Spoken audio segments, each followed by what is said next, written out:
Buenos días, bienvenidos al curso de aldehído y cetona. Este tema siempre se presenta simultáneamente porque las propiedades físicas y químicas de estas familias de compuestos son muy similares. Observemos, por ejemplo, aquí en la parte izquierda que se encuentra el grupo R unido a un grupo carboxilo, que es el CO, y luego finalmente unido a un hidrógeno. La diferencia con la otra familia de compuestos es que existen dos grupos R unidos al grupo carboxilo. Mientras que este se conoce como aldehído, la otra pues sería la familia de las cetonas. Entonces, aquí las R's no necesariamente tienen que ser iguales. Eso es algo que siempre es importante aclarar, ¿cierto? Y los sufijos, en el caso del aldehído sería al y la cetona sería ona según la nomenclatura UPAC. La nomenclatura de aldehído y cetonas y la de alcoholes la veremos en la próxima clase, en el próximo video. Entonces, observen las fuentes. Realmente las aldehídos y cetonas hacen parte de la mayoría de los compuestos aromáticos que se encuentran en las frutas y en las plantas. Hacen parte de la composición de esos compuestos. Entonces, generan ese aroma, ¿no? Ese aroma de las plantas.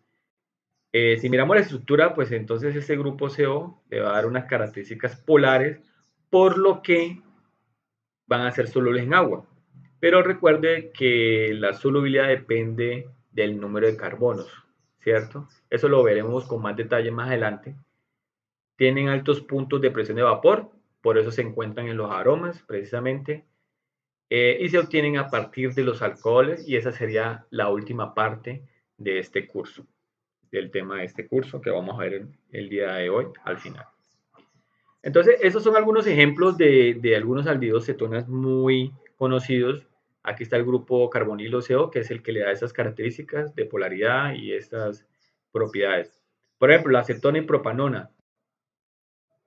¿Dónde se encuentra? Las niñas están muy familiarizadas con este olor, ¿cierto? Sería esta estructura CH3CO, o sea, que es este grupo, ¿cierto? Y CH3. Se encuentra en el removedor de esmaltes. Este, que es un aldehído, ¿cierto? Que sería el etanal, según la nomenclatura UPAP, pero la otra nomenclatura que se encuentra muy común, se escucha bastante, acetaldehído. Y donde se encuentra es el producto del metabolismo del alcohol, precisamente el etanol, o sea, en el cuerpo, y es el que está relacionado con el guayabo. Entonces, ustedes han escuchado por lo menos eso, ese adagio popular que dice, no, tómese una cerveza para que se le quite el guayabo. Pues sí tiene mucho sentido, porque cuando usted toma una cerveza, está produciendo este compuesto, ¿cierto? Pero es una reacción en equilibrio. ¿Qué quiere decir eso? Que de aquí se puede volver también al alcohol. Entonces, y este, como tiene una presión de vapor alta, el acetaldehído, el etanal, va a incidir en el cerebro, en la cabeza, ¿cierto? Y produce ese malestar que, pues, coloquialmente nosotros conocemos como guayabo. Otro ejemplo, el formaldehído, ¿sí? Ustedes lo han escuchado mucho, ¿no? Es el mismo formol, que es el nombre comercial, metanal, ¿sí? El uso principal que se da hoy en día es para el uso de balsamientos de cadáveres, ¿no? No solamente humanos, también se usa mucho en la taxidermia. ¿Saben qué es la taxidermia? Es cuando se disecan animales, ¿no? Entonces se usa mucho metanal o formol. Y aquí, bueno, aquí tengo otro ejemplo, porque hoy en día está un poco más de moda también el butanal, porque se puede obtener a partir del butanol y se usa principalmente para resinas y plastificantes. Bueno, aquí está la primera pregunta. ¿Cómo cambia la polaridad de un aldehído o una acetona si aumenta su número de carbonos? Entonces, hay que tener en cuenta la R, el R cómo está formado, ¿cierto?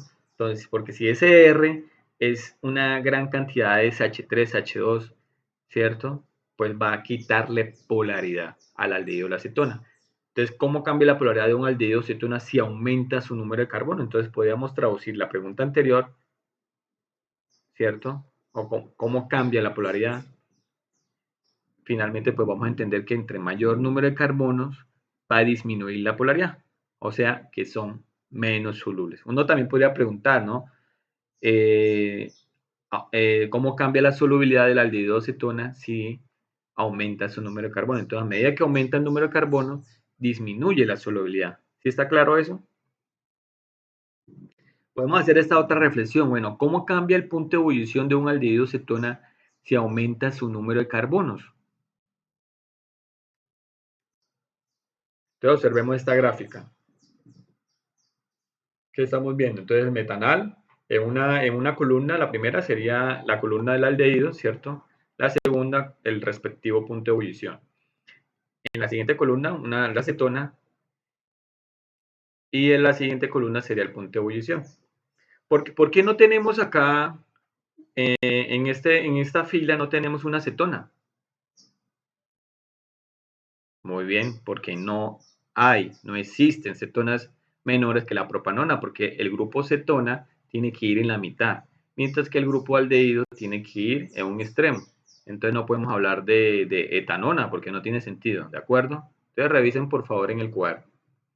Entonces lo que nosotros observamos acá es que, por ejemplo, el metanal pues tiene una presión de vapor muy alta, está al punto de ebullición menos 19, o sea, posiblemente gas, ¿cierto? Propanal ya es líquido, punto de ebullición 49, y a medida que aumenta, pues vemos que también aumenta su punto de ebullición.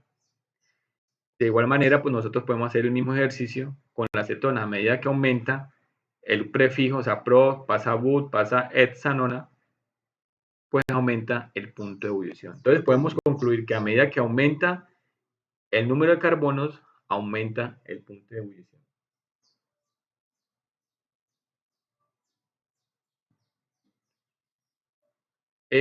Hay un tema entonces, el último tema es entender cómo reaccionan los alcoholes. Entonces, los alcoholes tienen muchas reacciones. De hecho, los alcoholes son como en la industria prácticamente la base química para la obtención de la mayoría de los compuestos hoy en día.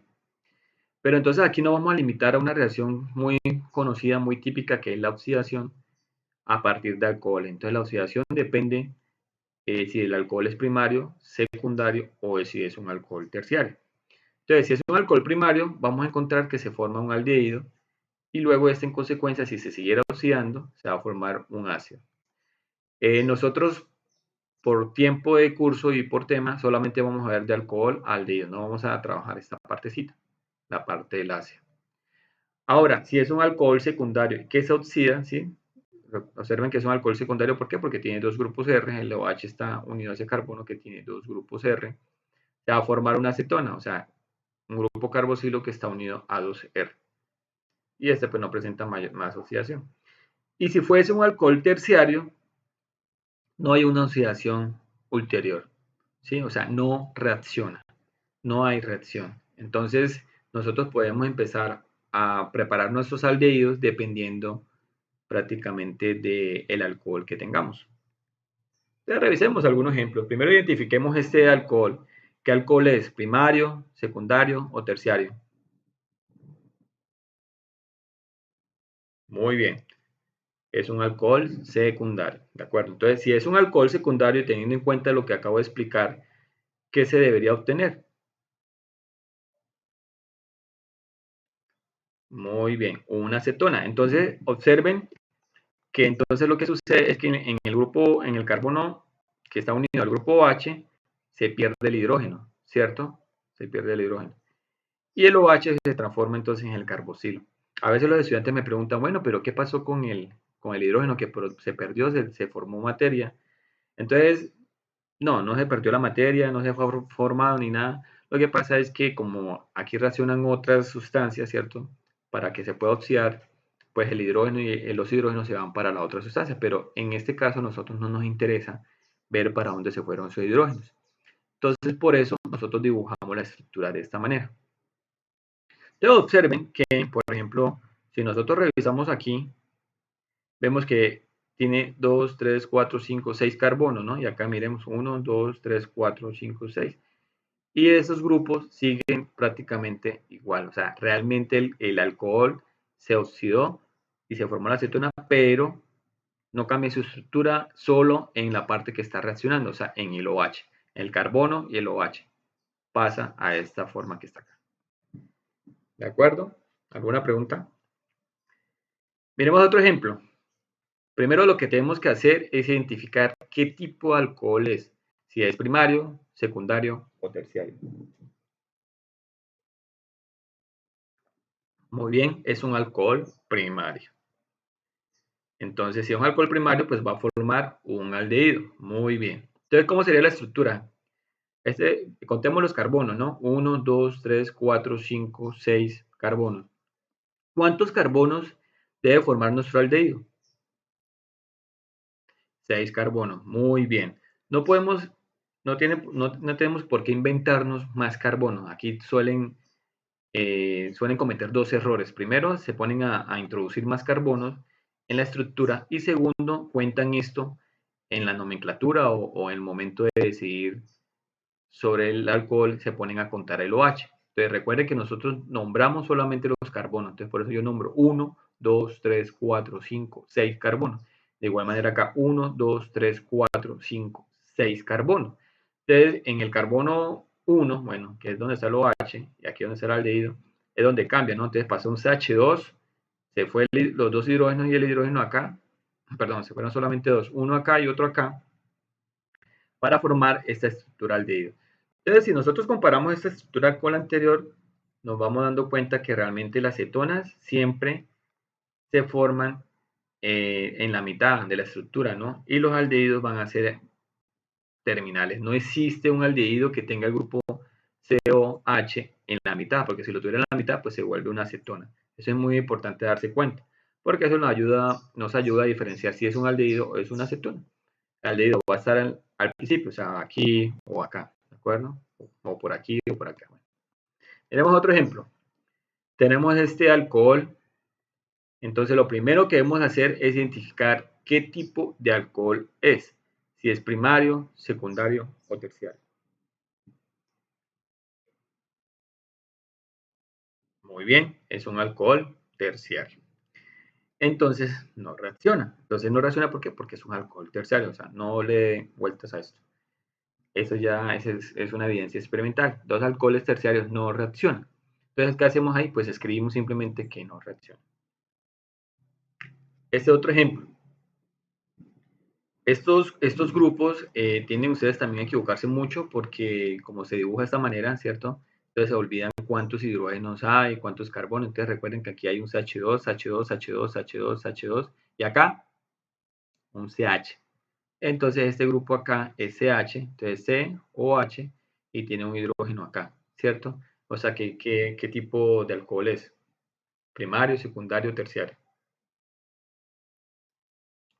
Muy bien, es un alcohol secundario. Y si es un alcohol secundario, entonces, ¿cuándo reacciona? ¿Cuándo se oxida? ¿Qué debe dar? Muy bien, tiene que dar una acetona. Tiene que dar la ciclohexanona. La ciclohexanona es un compuesto muy conocido en la industria química, ¿de acuerdo? Entonces, por eso puse ese ejemplo acá. Miremos ese otro ejemplo. Entonces, nuevamente, identifiquemos qué tipo de alcohol es, primario, secundario o terciario. Muy bien, es un alcohol primario. Entonces, contemos los carbonos, no podemos sumar más carbono. 1, 2, 3, 4, 5, 6, 7, 8, 9 carbonos. Entonces, como aquí tiene 9 carbonos, bueno, sin sumar los radicales, obviamente los grupos sustituyentes, ¿no? O sea, en la cadena principal tiene 9. Entonces, aquí 3 grupos sustituyentes. Tiene 9 carbonos. Entonces, el producto que debe ser un aldehído debe tener también 9 carbonos. 1, 2, 3, 4, 5, 6, 7, 8, 9 carbonos en la cadena principal. ¿Y qué va a cambiar? Pues precisamente el primer carbono, que tiene carbono OH, ¿sí? Porque es un alcohol, ¿cierto? Va a cambiar en su forma aldehído, o sea, CO y el H acá enlazado. ¿Está claro? Miremos este otro ejemplo, por si acaso. Lo primero que debemos mirar es qué tipo de alcohol es. Muy bien, es un alcohol secundario. Si es un alcohol secundario, ¿qué debemos hacer? Entonces se va a reaccionar y va a formar una acetona. Entonces contemos entonces los carbonos. 1, 2, 3, 4, 5, 6, 7, 8, 9. Tiene 9 carbonos, entonces la estructura debe tener 9 carbonos, solo va a cambiar esta posición de CO, donde aquí se va a formar el doble enlace. Muy bien, entonces va a quedar de esta manera. Entonces, entre comillas, se pierden los hidrógenos, ¿cierto?, para formar el grupo carboxilo. ¿Alguna pregunta con respecto a esto? ¿Si ha quedado claro el tema? Bueno, espero que les haya gustado el video. Si tienen alguna pregunta, me la pueden hacer a través del correo o en la plataforma Moodle. O si no, nos vemos igual el martes de 7 a 8 y media para que para que puedan hacerme las preguntas y de pronto se necesiten una aclaración adicional. Bueno, entonces nos vemos en el próximo video. Chao.